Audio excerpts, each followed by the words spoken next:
There comes a point where the noise becomes unbearable, not because the world is loud, but because we have never learned how to sit in silence.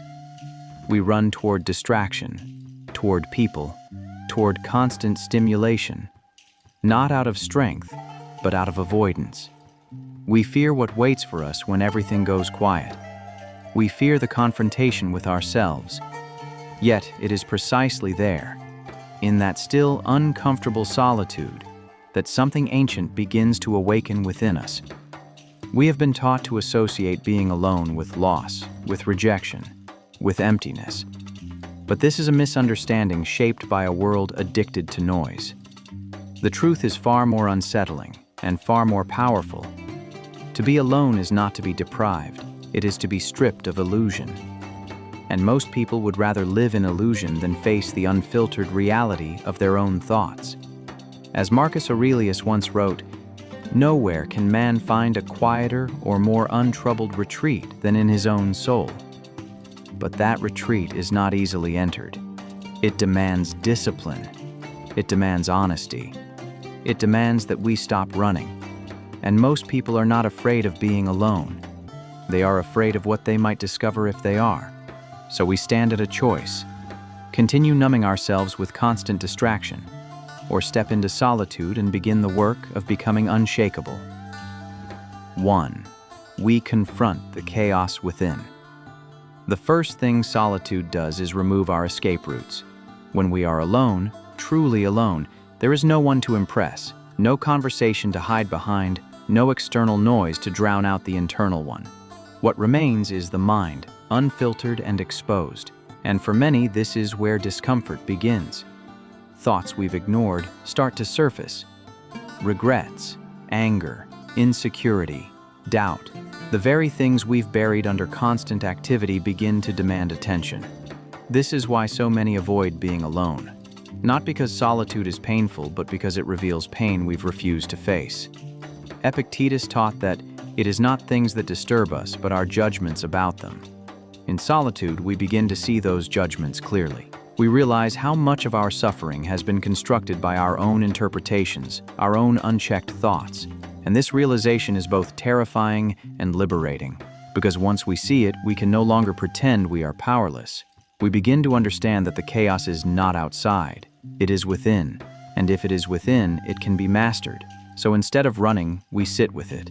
We observe it, we question it, not reacting, not suppressing, but studying. Like a warrior learning the patterns of an opponent. And slowly, what once felt overwhelming begins to lose its grip. This is the beginning of control, not over the world, but over the self. 2.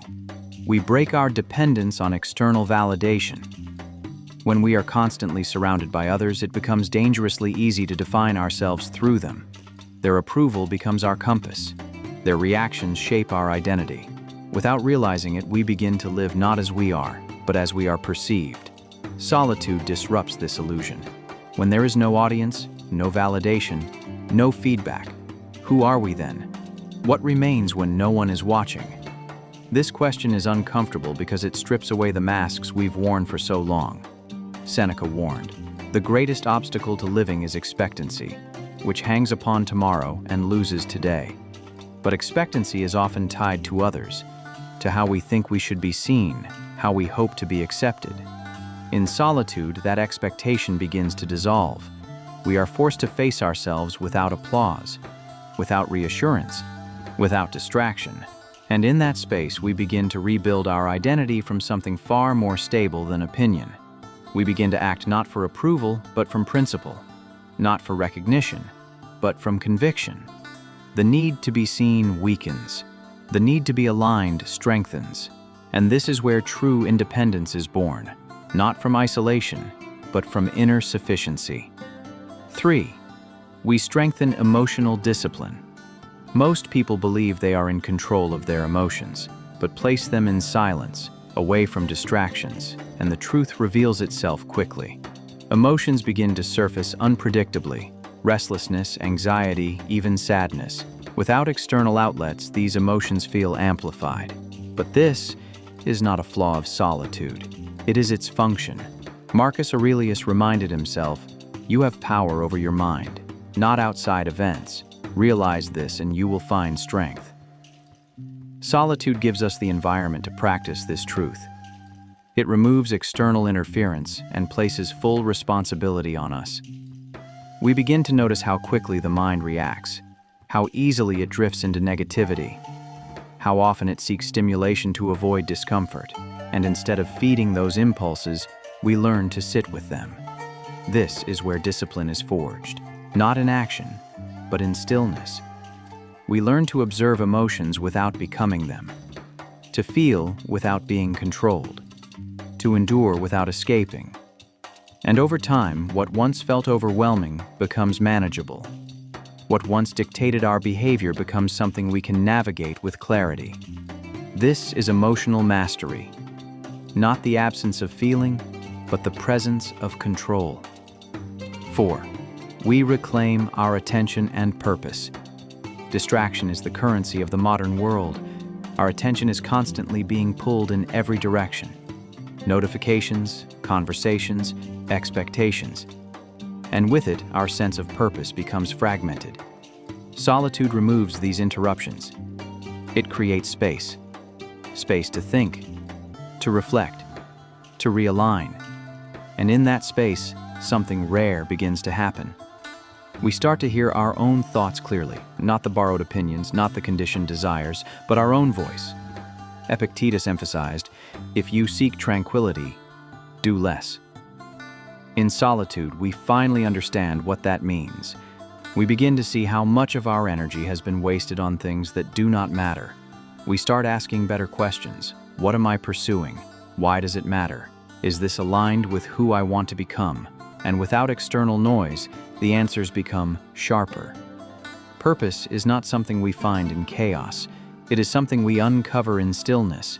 And once we see it clearly, we begin to move differently, with intention, with focus, with a sense of direction that cannot be easily shaken.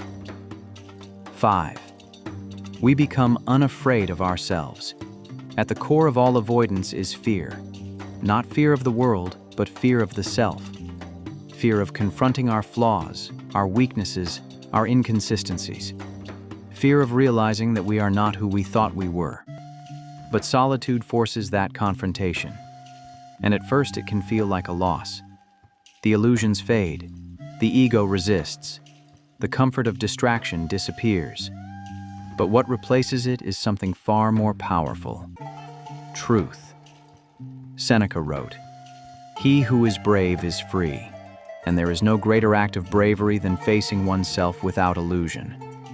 We begin to see clearly where we lack discipline, where we make excuses, where we betray our own standards, and instead of turning away, we lean into it.